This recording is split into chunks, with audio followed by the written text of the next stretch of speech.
começar, tá? Já coloquei para gravar. Se quiser começar, pode ficar à vontade.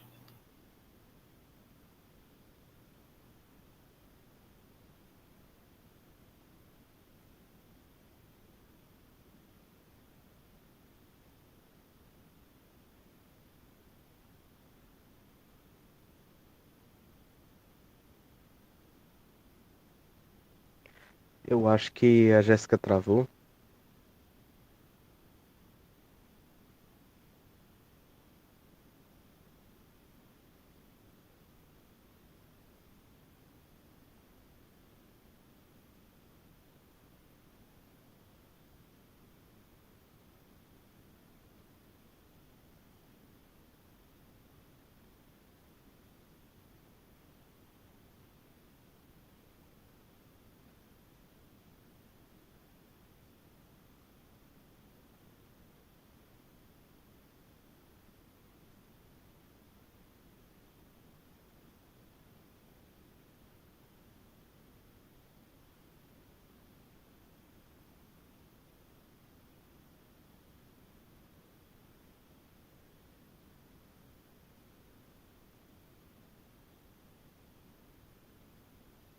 Acho que a Jéssica caiu, né?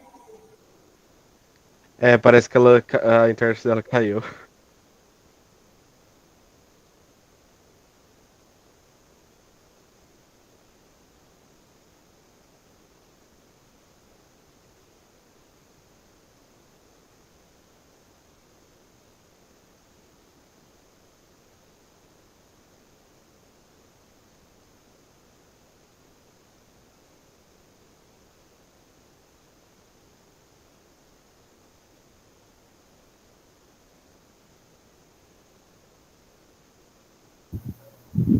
Pessoal, verifiquem, por favor, se o link está funcionando do Deu formulário. certo Vamos ver se dessa dessa vez eu vez. fiz certo. Ah, então fiz Deu certo. certo dessa vez, Aprendi. galera. Aprendi. Depois eu vou editar o vídeo e cortar essa parte do começo, tá, gente?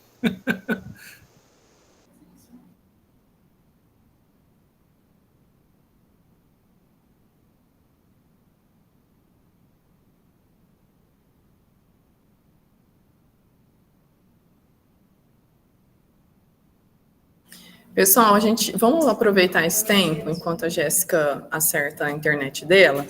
Eu queria lembrar todos os supervisores, né, de Uberaba e de Iturama, que o nosso evento em novembro, lá em Peirópolis, vocês vão socializar vamos dizer assim, o produto de vocês, a atividade que vocês desenvolveram na escola, baseado na oficina que você assistiu aqui. Lembra? Vocês assistiram a oficina, participaram da oficina aqui, e aí vocês vão propor atividade nas escolas, e aí a gente vai socializar isso no evento de Peirópolis, para vocês não esquecerem desse link, tá? E eu vou lembrar, pessoal, de Iturama, que nós temos a nossa oficina e a nossa palestra vai ocorrer no dia 17 de maio, que é um sábado, e as nossas oficinas ocorrerão conjuntamente, e a partir dessas oficinas é que a gente vai programar o material, o trabalho que vocês realizarão nas escolas. Tá? Assim como eles já fizeram, em Uberaba, nós iremos fazer aqui em Iturama. Pessoal, me fala se tá dando certo.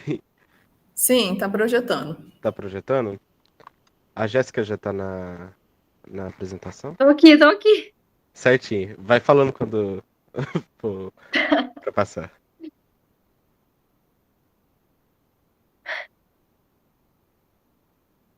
Pode começar? Pode. Então tá. Boa tarde, pessoal, tudo bem? Meu nome é Jéssica, eu faço parte do PIB de Ciências Biológicas, né, na Escola Estadual Minas Gerais. E eu e o Vitor, a gente vai apresentar o artigo A Temática Étnico-Racial da Comunidade Discursiva de Ciência e Biologia. Pode passar. Então, vamos começar com a introdução. Então, o texto ele traz uma análise de 27 artigos. E aí, esses artigos estão relacionados a a questões étnico-raciais, né? E eles até dividem em 4 tópicos, que a gente vai falar mais para frente. Esses artigos, eles dividem, fazem análise, né? E a discussão ela se apoia em pesquisas apresentadas no Enebil, e eles vão citar o papel da Lei 10.639/2003, a importância que essa lei teve, né, que é uma lei de 2003, que é uma lei recente, nessas questões étnico-raciais dentro da sala de aula. E, por fim, ele propõe refletir sobre o papel dos educadores, pesquisadores, das políticas públicas, da escola, numa educação mais inclusiva e antirracista. Pode passar.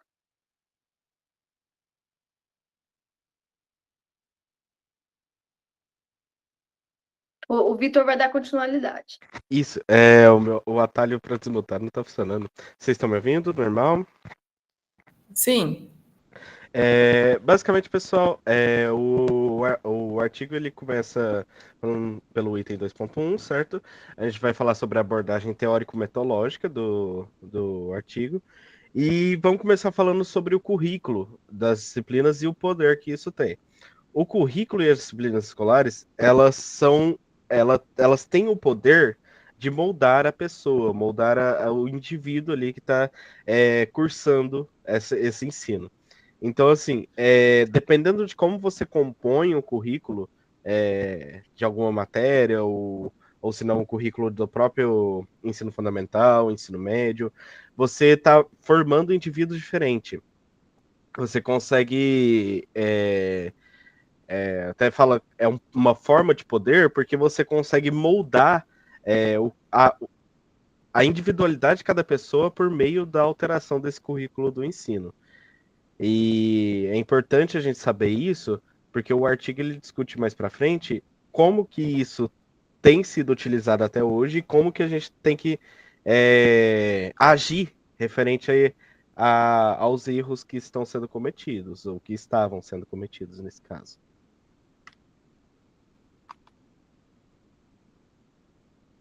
Bom, e aí o artigo ele traz, no 2.1 também, a questão das ciências, biologia e racismo estrutural no currículo. E ele vai falar assim, ó, negros e indígenas são historicamente excluídos como fora da razão escolar. Então, eles são tratados... Vou dar um exemplo prático, tá, gente? Eu gosto muito de trabalhar assim, de explicar as coisas assim. Quando a gente está na escola, a gente vê muito a questão que os negros foram escravizados, né? Portugal escravizou essas pessoas, e a gente não vê o que tem antes. A gente não vê que esse povo que foi escravizado, ele tem uma cultura, são pessoas, de onde eles vêm. A gente não vê isso. Então, é tratado como fora da razão. Aí fala assim, o currículo transforma saberes acadêmicos brancos eurocentrados em conteúdos naturais. Então, o currículo pega, por exemplo, o artigo ele cita o darwinismo social, que é quando... Ai, gente, só um minuto que a internet caiu, eu fiquei muito nervosa. As pessoas usavam, né, as ideias de Darwin para poder justificar a escravidão desses povos. Então, transformou as ideias de Darwin. Quando a gente está na sala de aula e a gente não enfatiza isso, transforma esses conteúdos em como se fosse natural isso, né? Então, é importante a importância de enfatizar que isso aconteceu e que a ciência, o artigo vai falar sobre questionar as verdades da ciência, porque isso é importante na luta contra as questões raciais. A ciência não ser dona da verdade, ela é muito importante. Mas a gente trabalhar sempre pensando se o que está sendo falado ali, os conceitos, eles englobam, respeitam todo mundo. né? A pedagogia molda comportamentos mais do que transmite conhecimentos. O artigo fala dessa forma. Aí eu vou trazer um exemplo da minha realidade. Você sabe aquela imagem de evolução que mostra o primata que vai se levantando? Quando eu era criança, eu tive contato pela primeira vez com essa imagem, eu associei dessa forma, que os povos africanos que estão na África, eles são mais próximos dos primatas do que eu, que tipo a ancestralidade lá eles eram mais próximos. Agora eu que sou branca, que era uma criança branca que estava no Brasil, foi colonizado pelos portugueses, eu era distante disso.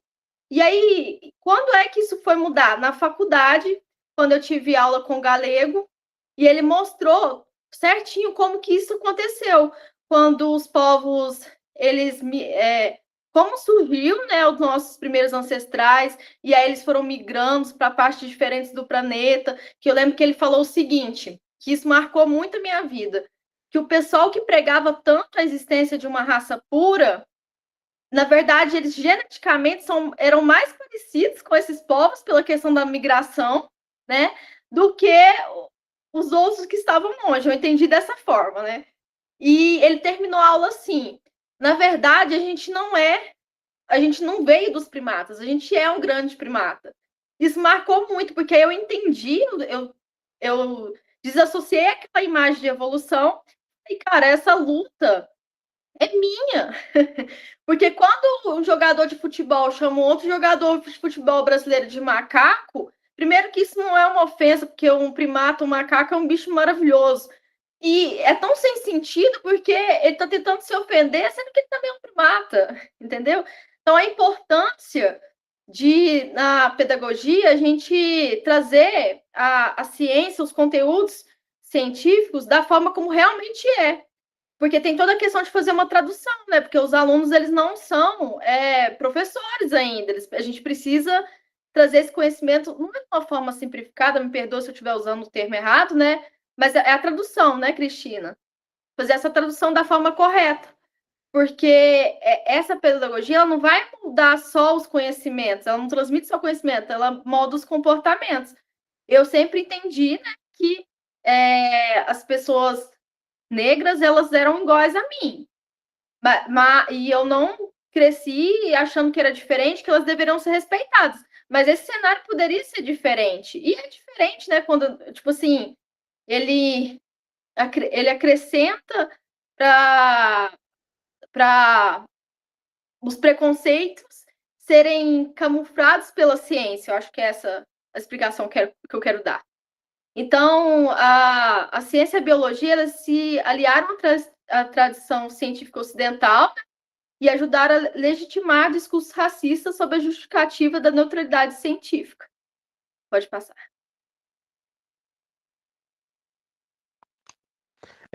Era interessante dizer sobre as estratégias teóricas metodológicas que o artigo traz, sobre as formas como a gente pode ter de se combater isso, se transformar o currículo acadêmico, tanto nas escolas como no próprio ensino superior, como que a gente pode trazer discussões para a formação de pessoas no ensino que vão compor esse currículo, que estejam interessadas em englobar toda essa questão étnico-racial, né? Então o artigo traz, desculpa, o artigo traz conceitos sobre a comunidade discursiva, que basicamente é um grupo, nesse caso um grupo de professores, certo, e pesquisadores, que pertencem àquele campo, pertencem a essa mesma área, e tenham o mesmo objetivo, que nesse caso o objetivo é transformar o conhecimento, transformar a educação em uma coisa mais inclusiva, transformar a educação em uma coisa que vai ser mais saudável para a comunidade como um todo. Não algo que pode futuramente, não de forma direta, mas de forma indireta, justificar o racismo, justificar a exclusão de alguns povos. Então a gente tem que combater ao máximo possível e deixar o currículo e as próprias matérias que nós iremos lecionar, transformar essas coisas em algo mais inclusivo, para que todos os povos que estão ali dentro da sala de aula, ou fora também, sejam representados ali na educação.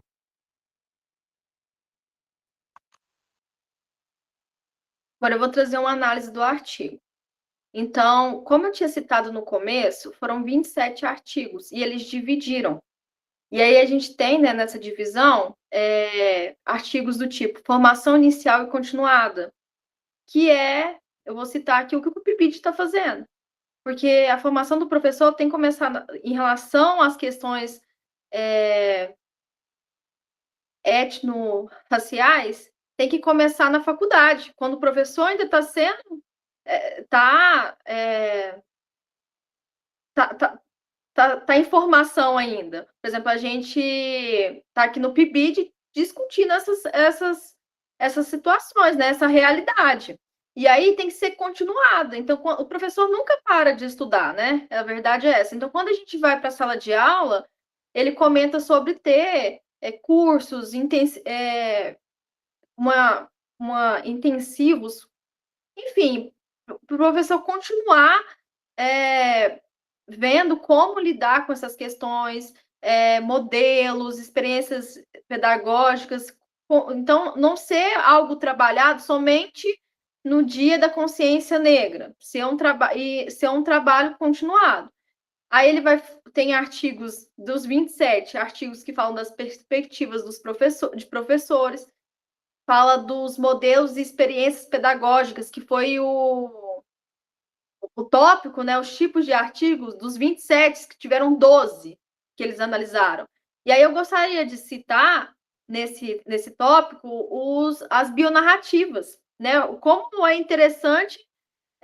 seria interessante a gente colocar em sala de aula as bionarrativas, porque eu até coloquei algumas imagens, né, representativas na apresentação sobre as religiões do povo afro, e que está presente no nosso dia a dia. Por exemplo, quem é que nunca ouviu falar sobre colocar a espada de São Jorge na entrada de casa porque espanta más energias, né? Então, como trazer para a sala de aula a construção das bionarrativas? A gente sabe que tem crianças, adolescentes que frequentam terreiros, etc. E quando a gente está na escola, a gente só vê, pelo menos, eu tive ensino religioso, só falava da parte católica, excluía totalmente a cultura desse povo.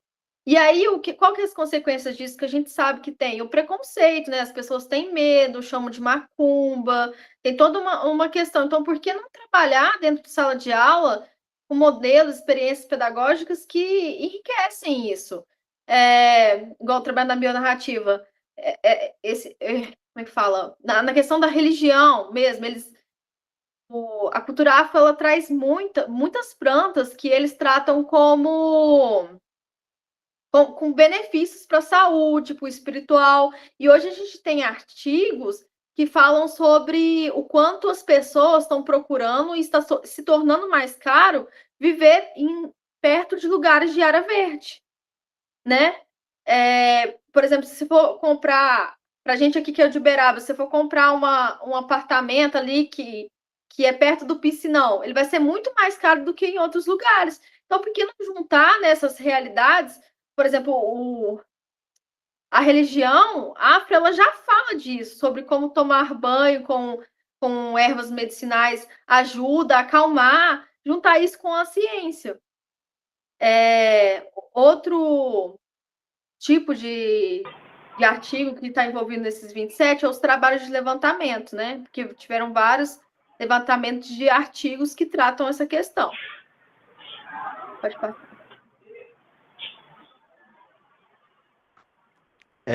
Uma coisa que a gente vê é que, por exemplo, o artigo ele traz muito sobre a implementação da Lei 10.639 de 2003.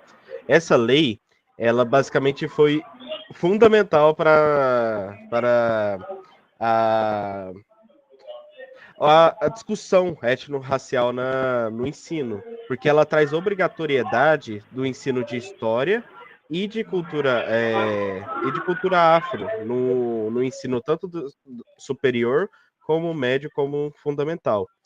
Então a gente vê uma mudança significativa porque somente foi ter trabalhos que discutiam essas questões étnico-raciais a partir da implementação dessa lei. Então, a gente vê que as coisas elas precisam dessa legislação, a legislação ela precisa andar junto com o ensino para que a gente tenha uma evolução nesse sentido.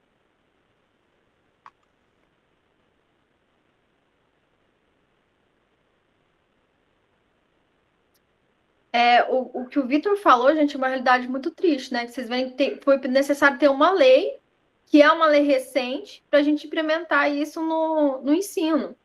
É uma situação a pensar muito sobre, sabe? É uma questão tão importante que para ter uma lei, ser necessário uma lei para a gente colocar isso dentro da sala de aula e nas escolas ser pensado, mostra o quanto as questões raciais elas estão realmente impregnadas na sociedade, né?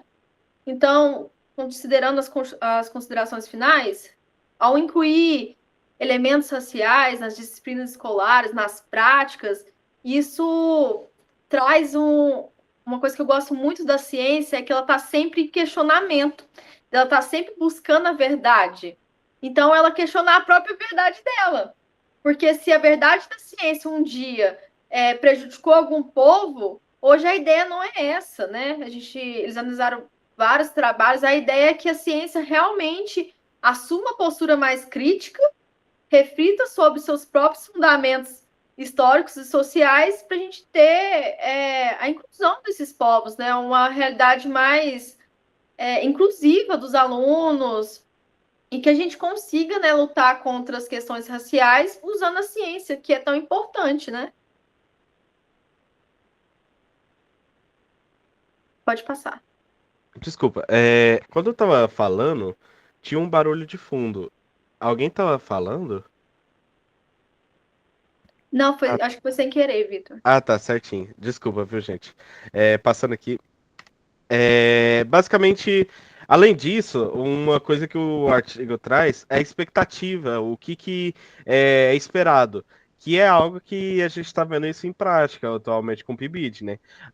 O desejado, o que está sendo visionado é que os professores adotem essas práticas antirracistas e tenham mais essa prática de valorização de outras culturas, além da cultura europeia, da cultura que já está sendo trabalhada há muito tempo, e que tenham esses métodos, tenham essa noção de como trabalhar esse conteúdo, como implementar essa inclusão e como trabalhar essas medidas étnico-raciais.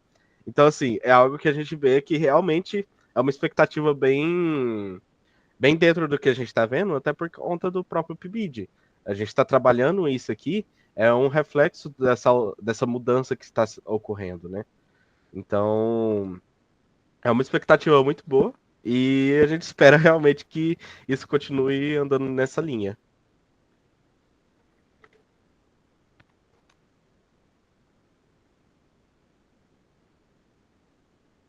Como eu Ô, tinha Jéssica, só faz Oi. o ponderamento aí com relação à imagem, porque o Vitor abriu o PDF e o PDF ficou errado. As imagens, né? Pessoal, eu gostaria de comentar aqui que como a minha internet caiu, eu ia apresentar, essa apresentação foi modificada. Mas aí, para a gente não perder tempo, a gente continuou. Então, tem alguns erros, tipo esse Brasil com Z, incomoda muito a Cristina, e eu tinha mudado, tá? Mas aí, para não perder tempo, e como a apresentação está correta, né? A que a gente vai postar e passar para os coordenadores, a gente só queria enfatizar isso, né? Mil desculpas, mas entre perder tempo da outra apresentação, né, da reunião, a gente só colocou a que estava pronta aí e vamos embora. Vamos lá.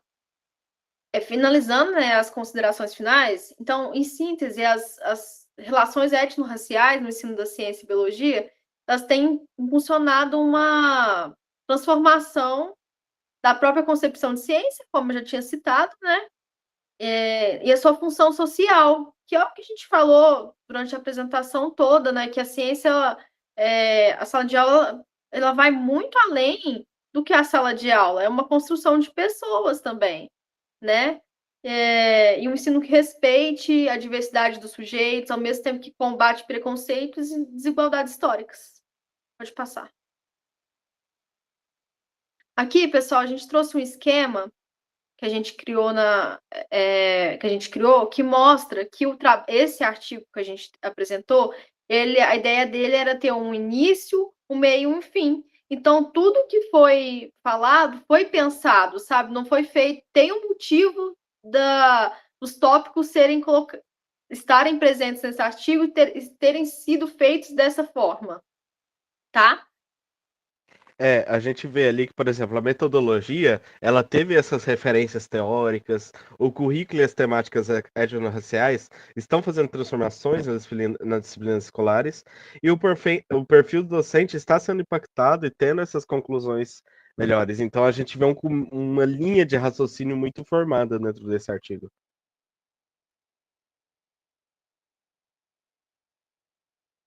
Enfim, pessoal, alguém tem alguma dúvida? Essa foi nossa apresentação. Se alguém tiver alguma dúvida, algum levantamento, alguma coisa nesse sentido, a gente responde. Principalmente no começo, pessoal, que a gente deu uma desorganizada, acho que começou um pouco acelerado.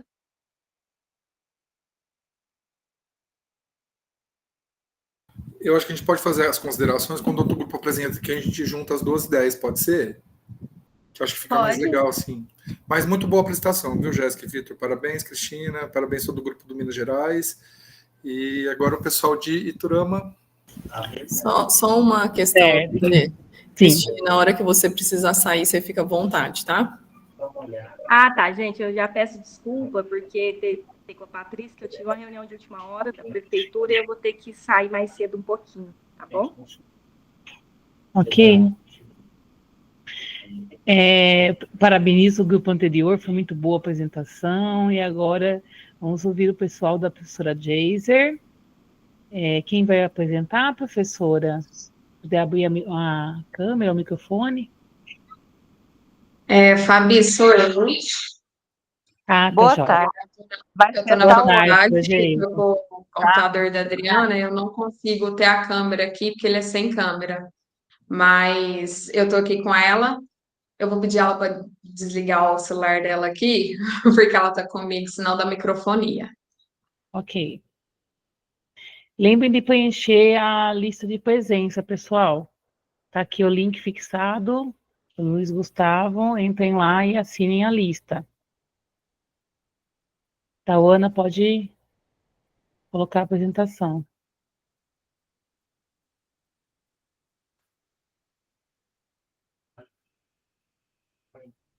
Tudo bem por aí, Tauana? Hoje o dia está assombrado, gente. As bruxas estão soltas. Em toda a nossa região do Triângulo Mineiro, e não é só em Uberaba, não. Esse frio de maio que tá estranho. As nossas redes, elas são protegidas contra o calor, não contra o frio. Tauana, demais, existe algum problema? Ok, tá aparecendo a sua tela. Isso.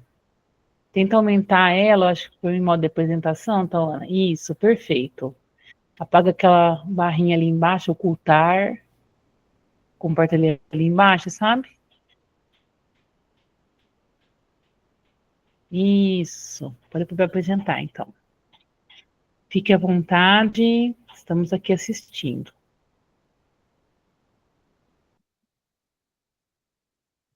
Isso. Estão me ouvindo? Sim.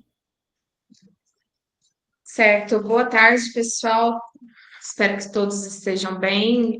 O meu nome é Tauana, eu faço parte do núcleo do PIBID aqui, Ciências Biológicas. Então, eu vou falar sobre o Descolonizando a Formação Docente, a proposta de estudo das relações étnico-raciais em um contexto de formação inicial de professoras de biologia. O nosso artigo é de Joaclébio Alves da Silva e Mônica Lopes Araújo, da Universidade Federal Rural de Pernambuco. Foi publicado na revista Educação e Cultura Contemporânea. Temos como coordenadora a Fabiana Priscila Henklin, supervisora Geiser, e a gente tem um grupo de 8 pessoas, onde todos contribuíram para a montagem dos slides e debates. Então, temos a Adriana Terto, que está aqui comigo, a Carla, Cecília, Gabriela, Lidiane e a Thaisa. E aí eu já começo entrando do porquê discutir educação para relações étnico-raciais. Hoje, a maioria dos professores, eles se formam baseado quase exclusivamente em saberes eurocêntricos, que é praticamente o que o grupo anterior falou. Então, é algo que já é centrado, que já é colocado, e ele sai com esse padrão. Então, geralmente é produzido por grupos privilegiados, e isso acaba que exclui histórias e culturas e conhecimentos dos povos negros, indígenas, e contribui também que acaba que mantém uma desigualdade aí. Então, discutir a educação para relações étnico-raciais é um passo importante para uma educação mais justa e inclusiva. E aí a gente já começa falando sobre o referencial teórico. Os autores, eles se baseiam em conceitos como colonialidade do poder, do saber, e que explica como o colonialismo continua influenciando, então, na educação. Também eles utilizam o pensamento de pesquisadores negros brasileiros, como citado aí no slide, a Nilma Lino Gomes, que reforçam a importância da diversidade na formação dos docentes. E baseado nisso, a gente tem também a questão dos conceitos chaves da colonialidade do ser, que é uma ideia de que algumas formas de existência, identidade, humanidade, elas são desvalorizadas ou negadas. É aquela desumanização pelo padrão dominante. Um exemplo que na educação, hoje isso parece, quando certos alunos são tratados como inferiores, ou pelo seu modo de falar, ou pelo seu modo de vestir, ou pela sua origem, que é uma origem mais humilde. Então, tudo isso dá uma diferenciada, eles englobam na colonialidade do ser. Então, tem a do poder também, que é uma hierarquia racial com o sistema. Ela se refere às pessoas com base na raça, na cor, na origem, mantendo privilégios para alguns e excluindo outros. Então, isso acaba que gera desigualdade racial e que é o que persiste até hoje. Temos também a do saber, que é a valorização exclusiva do conhecimento europeu, que é o que a gente fala da formação de professores, e como se esse fosse o único válido e científico, como se não tivesse nenhuma base por trás da questão que desqualifica ou que os saberes indígenas, africanos e orientais. É como se só a questão do conhecimento europeu fosse algo válido. E aí ele fala também, nesse contexto todo, ele fala do giro decolonial. Ele fala que é um chamado para repensar em quem ensina, se tratando de professores, quem aprende, alunos, e o que se ensina e para quem se ensina. Então, é uma proposta de transformação radical na educação. Ele fala que o descolonizar é igual a eliminar totalmente, colocar um fim à lógica. Já o decolonizar é um processo contínuo de ir superando essa lógica. E já no artigo, os autores colocam o S, eles reforçam com S, o descolonizar como forma de reforçar o compromisso radical com a mudança. E nas instituições, onde busca revolucionar as formas de ensinar e aprender, partindo da escuta de ancestrais, dos saberes ancestrais e de uma justiça mais social e radical. E aí vem o objetivo do estudo. Ele analisou como a educação, a disciplina de educação em relações étnico-raciais está presente nos planos de ensino da Faculdade de Pernambuco, que foi pioneira ao tornar essa disciplina obrigatória nos cursos de licenciatura. Então, o objetivo é entender como essa proposta ajuda a transformar a formação dos docentes, dos professores. E aí, a proposta de ensino da educação em relações étnico-raciais, nos planos de ensino analisados, os professores trabalham temas como identidade nacional, racismo, estereotipos e culturas africanas, afro-africanas e indígenas, e também incentivam o pensamento crítico sobre mitos como a democracia racial e a ideia de que o Brasil é um país e a ideia de que o Brasil não é um país sem racismo.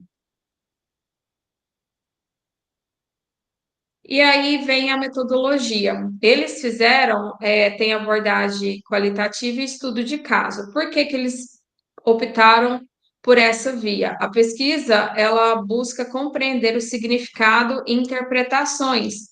Então, sem se prender a dados estatísticos, eles escolheram a Faculdade de Pernambuco como campo de estudo devido à sua relevância na adoção da educação do estudo de relações étnico-raciais de forma obrigatória nos cursos de licenciatura, e eles têm uma resolução, que é a número 217 de 2012, e o estudo de caso é porque permitiu analisar de forma profunda uma realidade específica. Os dados foram coletados por meio de análise documental de 3 planos de ensino, sendo de 2 professores e uma professora da faculdade.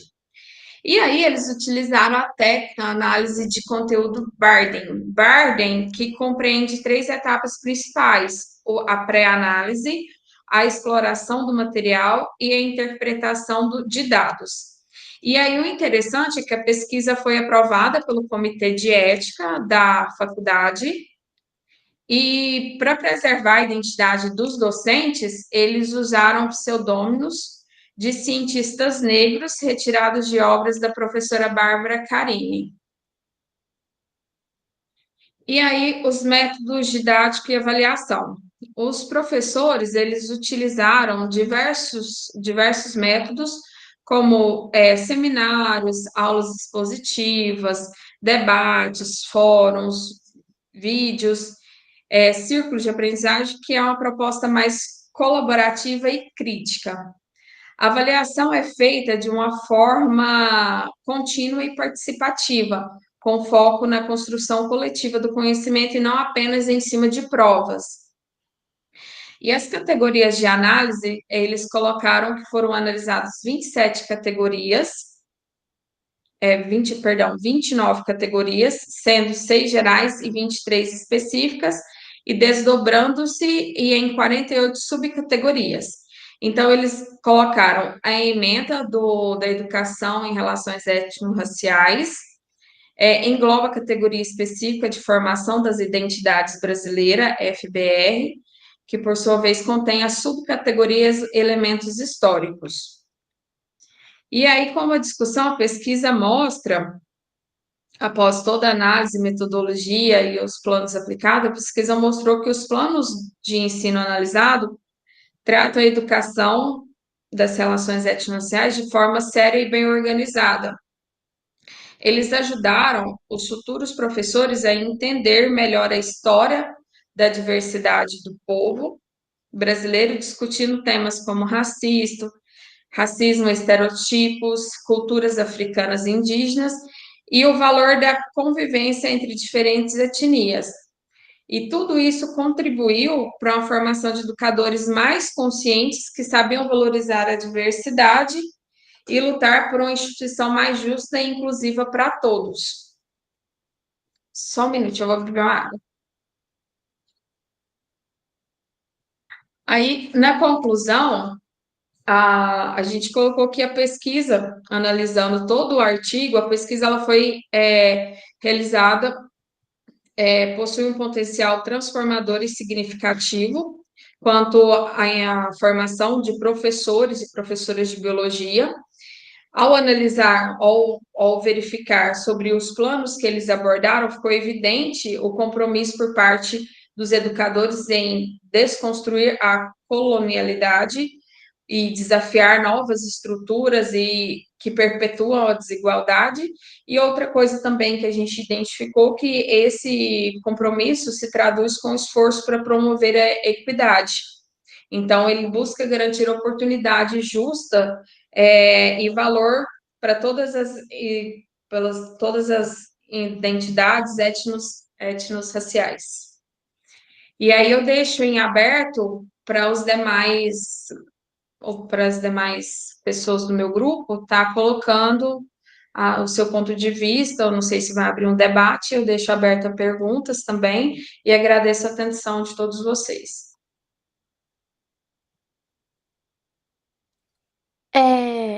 Eu vou dar uma coisa que eu observei, mas é bem rápido. No finalzinho do artigo, da pesquisa, eles falaram que eles fizeram essa pesquisa para falar sobre as propostas, né, das relações étnico-raciais na formação dos professores, para ver se, tipo, teria alguma melhoria. Eles falaram isso, aí a gente vê e, tipo, vê o que poderia melhorar. Nisso, eu acho que além deles fazerem essas análises documentais, que no caso são os professores que fazem, e esses planos de ensino, entre as outras, eles deveriam fazer entrevistas também.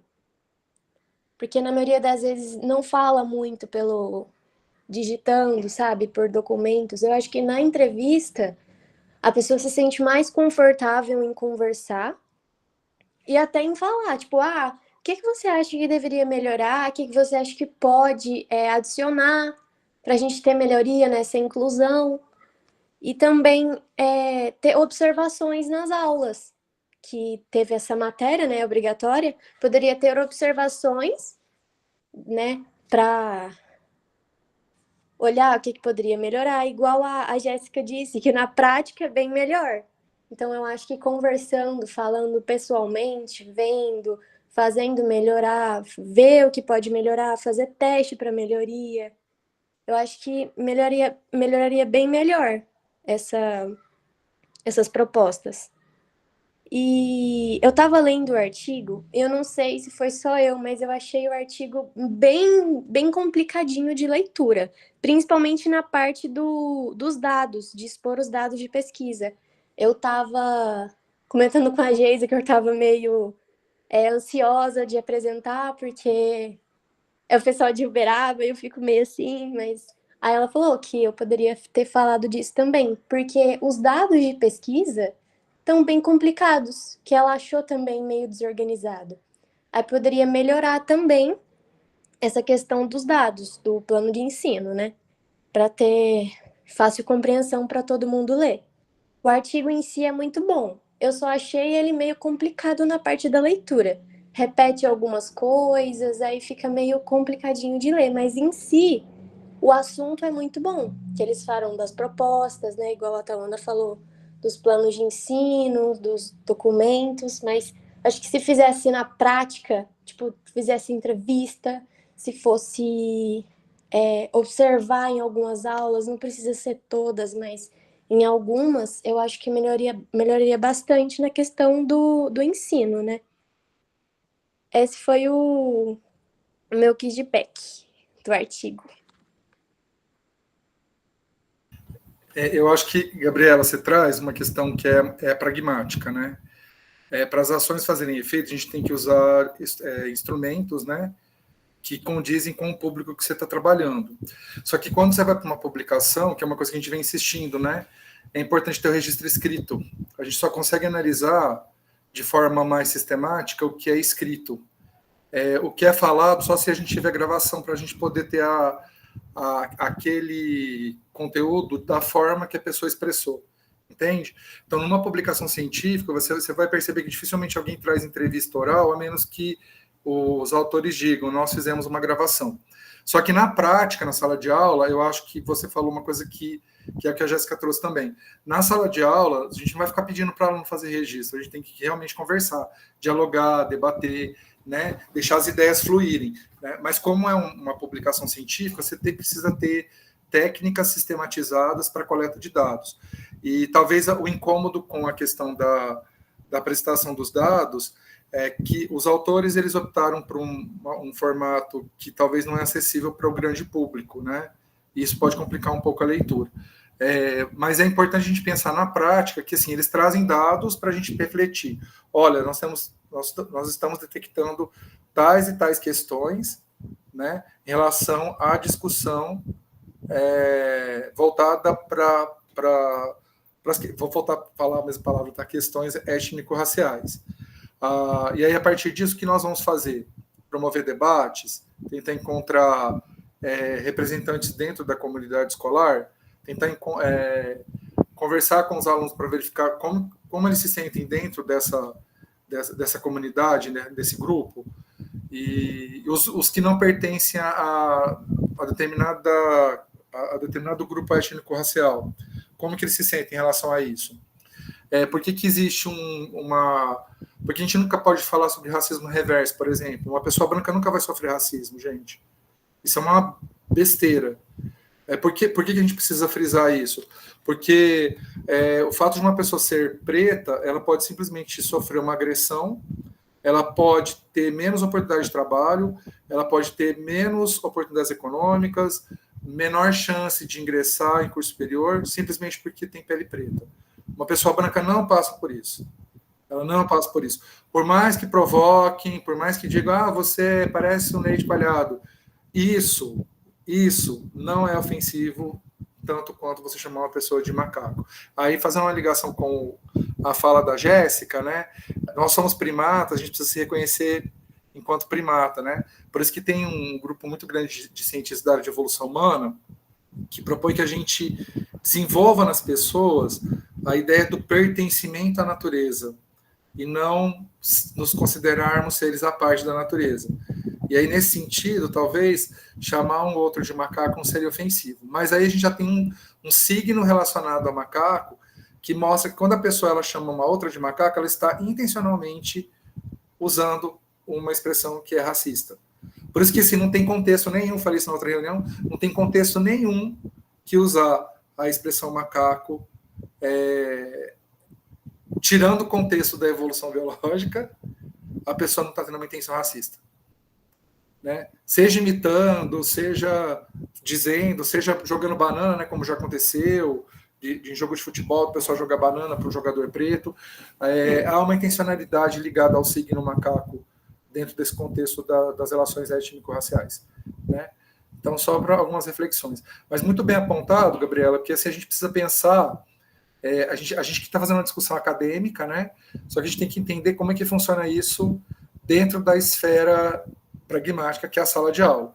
Mas, de qualquer maneira, pensando enquanto produtores de conhecimento, a gente também tem que pensar em maneiras de obter registros que nos permitam analisar os dados obtidos de forma bastante imparcial. Se é que a gente pode ter imparcialidade na ciência, né? Isso é uma outra discussão. Fabiana, pode falar. Perfeito. Muito obrigada, Luísa. Acho que eu só queria ressaltar que a pesquisa ela é qualitativa, né? Por isso que ficou um pouco mais difícil.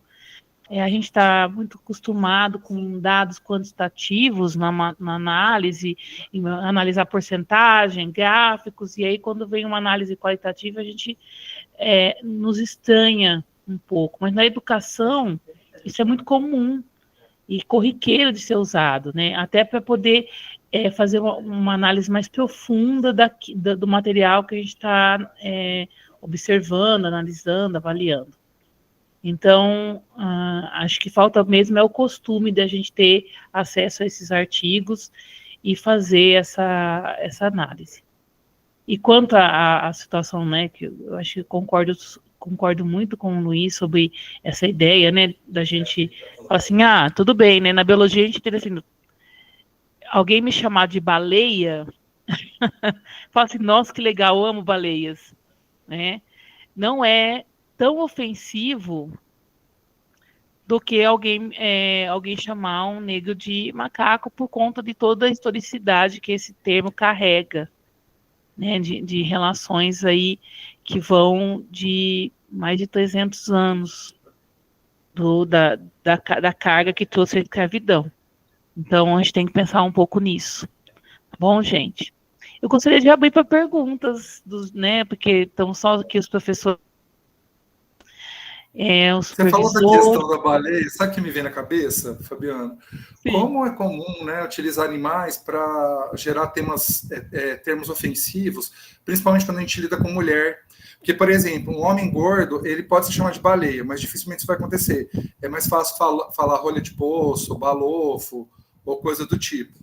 E aí, quando a gente pensa, por exemplo, vaca e boi, né? Vaca tem uma conotação extremamente negativa. O boi geralmente tem uma conotação mais positiva. Cavalo e égua. Cavalo, você tem uma conotação um pouco mais positiva. Égua é negativo, né? É interessante como a língua, cadela, né, se utiliza... cachorro. Cadela, cachorro, né? Como a língua ela se utiliza de animais, né, para produzir ofensa. Isso não é só no português, né? Porque se a gente for analisar as formas de xingamento em diferentes línguas, é muito comum utilizar palavras que são usualmente atribuídas a animais para fazer ofensa, né? Algumas nem tem.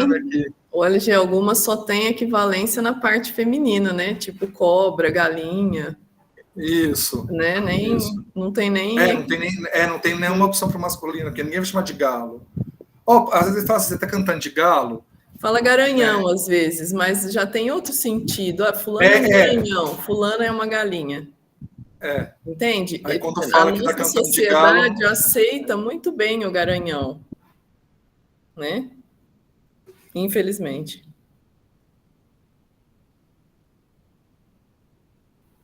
Eu achei interessante, só rapidinho, a questão da distorção da ciência, né? A gente brigou tanto nos últimos anos para as pessoas confiarem na ciência, né? E devem tomar vacina, né?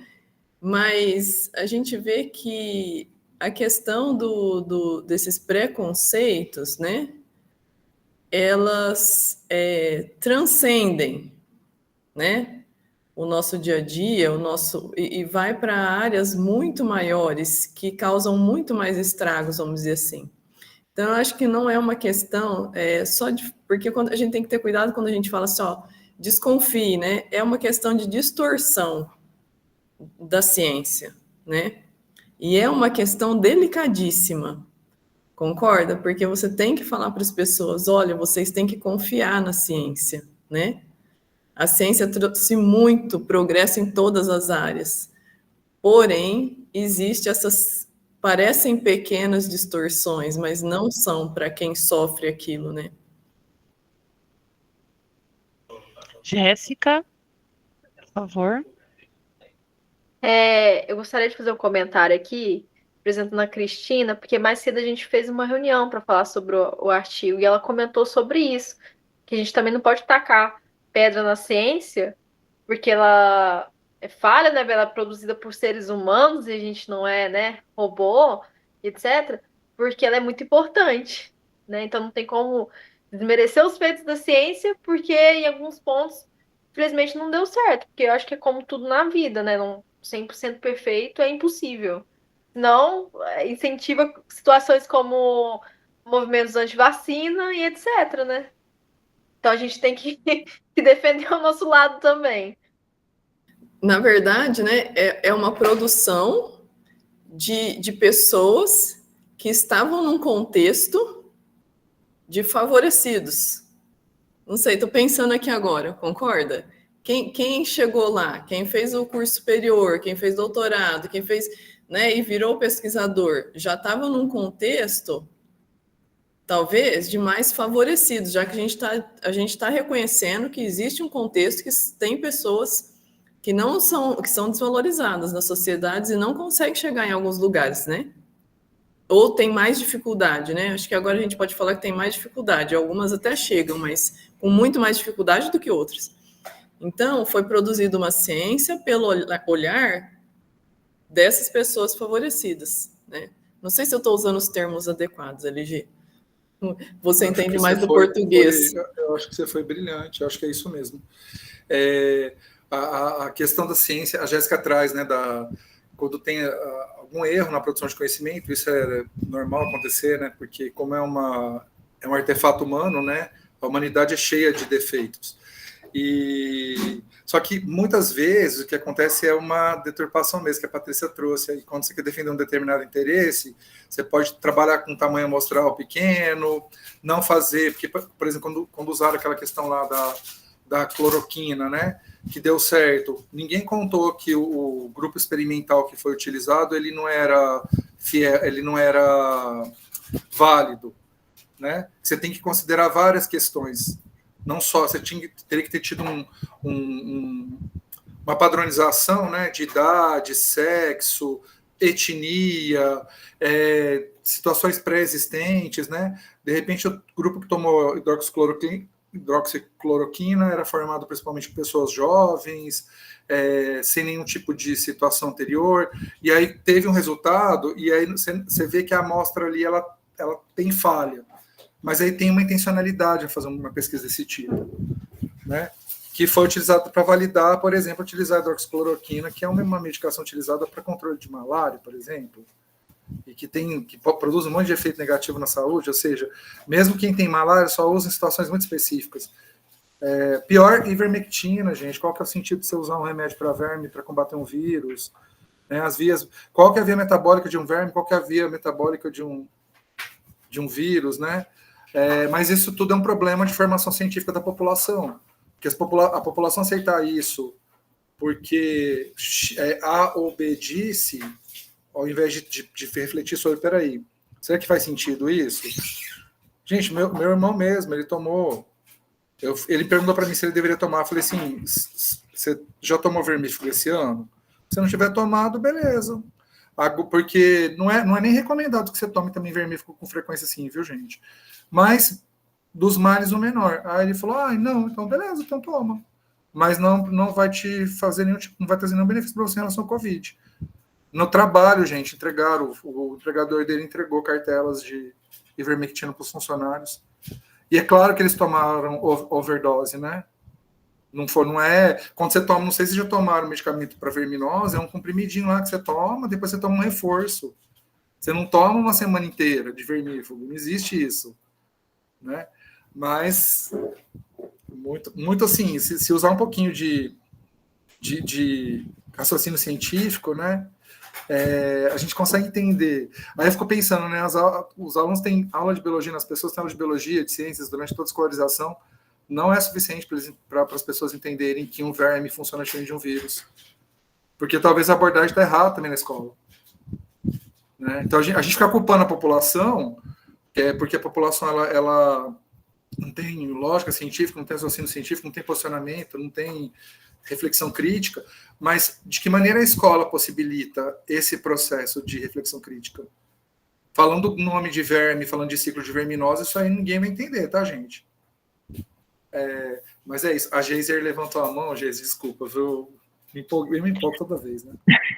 Bom, assim, é porque eu estudando o artigo com as meninas, vendo algumas partes, teve uma palavra que eu gostei muito, uma parte que ele fala que é o giro descolonizador, de descolonização. É a gente pegar essa chavinha e virar, né, na educação. E aí eu até falei para elas, eu citei 2 exemplos, comentei com elas, e aí a gente vê o posicionamento de negros quanto a essa colocação de colonização que a gente sofreu. Então a gente tem lá, eu tive, e eu achei assim, até hoje ela não me sai da cabeça, uma mãe chegar para mim e falar assim, eu já falei para minha filha que nós somos mulheres negras e pobres. Então, que a vida já não é fácil para nós. a menina apática. A mãe colocou essa condição para ela. Em compensação, a gente tem outra mãe, que eu vou pedir licença para Adriana, para me citar ela como mãe, porque eu já dei aula para a filha dela, para os filhos dela. E aí a gente tem a Adriana, negra, do Nordeste, que vem para Iturama, mãe solo de 3 adolescentes, hoje adultos. Autorizado, gente. Que ela, em vez dela cruzar os braços, o que ela falou para os filhos dela? Vamos estudar, porque nós não nascemos, nós temos condições de ser melhor. E aí ela faz os 3 filhos se tornarem formados, nível superior, e hoje ela está na universidade. Então, são negras, 2 mães negras, mas com pensamentos que não dá esse giro. A Adriana fez esse giro, enquanto a outra fez com que a filha dela continuasse apática, não quer aprender, não quer estudar, não quer ir para frente. Porque essa é a condição que ela tem e que ela passou para a filha dela, de apatia. Nós não temos condições de virar a chave. Então, eu acho que a gente tem que trabalhar com os nossos, eu quanto professora, eu quanto mãe, eu quanto... Não, todos têm condições, não importa a cor, não importa a raça, não importa a condição financeira. O giro quem dá na chave é você. Vamos girar essa chave? Vamos virar o disco? E bola para frente, que o mundo está aberto para todos. Então, acho que a gente tem que deixar... Existe o racismo, não dá para esconder isso, mas tirar o vitimismo e girar a chave. Eu queria só deixar isso hoje. Complementando aqui a fala da Geise, eu costumo falar que a gente é aquilo que a gente quer ser. Não aquilo que o mundo que você vê, né? Como a Geise acabou de falar, por exemplo, você vem numa história de pessoas pobres que veio da favela, e que é como a sociedade vê, né? Que é os menos favorecidos. E eu posso estar no lugar onde um branco tá, eu posso fazer a diferença. Eu posso hoje estar trabalhando como faxineira, mas sem uma condição. Amanhã eu posso estar numa condição na qual eu estou buscando estar. A gente é aquilo que a gente quer ser. E para isso mudar, só através da educação. Através da educação, do conhecimento. Se a população não tiver esse conhecimento, essa educação, não vai mudar, vai continuar no mesmo. Eu queria poder estar falando mais, mas eu estou dirigindo aqui, que eu vou buscar a Ivone, minha colega aqui, que eu levo ela para a faculdade. E, assim, a apresentação foi muito boa. Obrigada a todos que colaboraram com a nossa equipe, a Tawane, a todo mundo. A Cecília, que ajudou a gente a montar, a Geise, que fez reunião com nós sempre. E eu estou muito grata em estar participando desse núcleo novamente. Obrigada.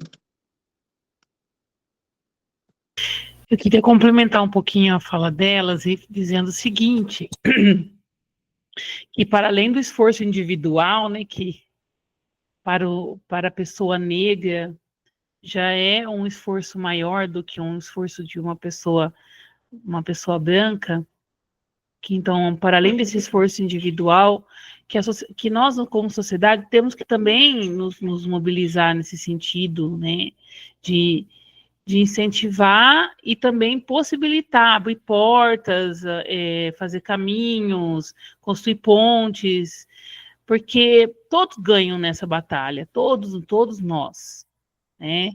E até aquele que não quer, né? Que deseja que o negro não apareça por outros motivos, mas todos nós ganhamos com isso, em diversidade, em momentos de possibilidade de inclusão, de resolução de problemas com maior facilidade, gente. Sabe? Quanto maior diversidade, quanto mais gente ali debatendo o assunto, mais rápido a gente consegue encontrar uma solução.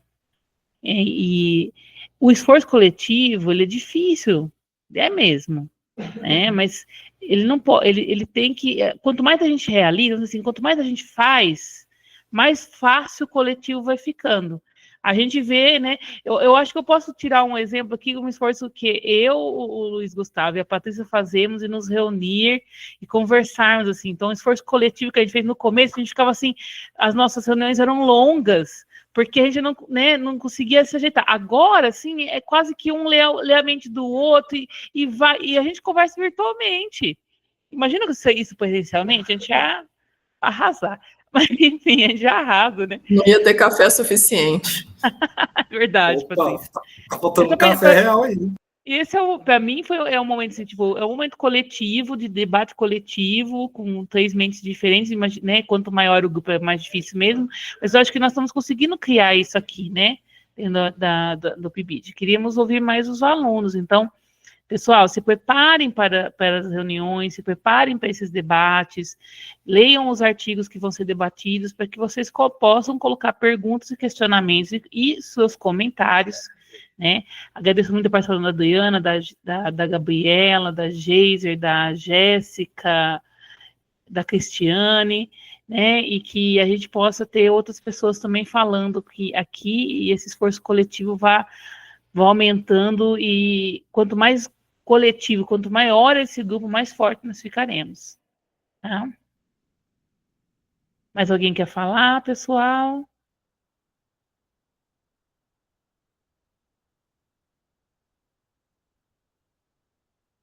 Acho que então a gente pode encerrar, né? Que está todo mundo perto aí de voltar para as aulas, são 20 para 7 já.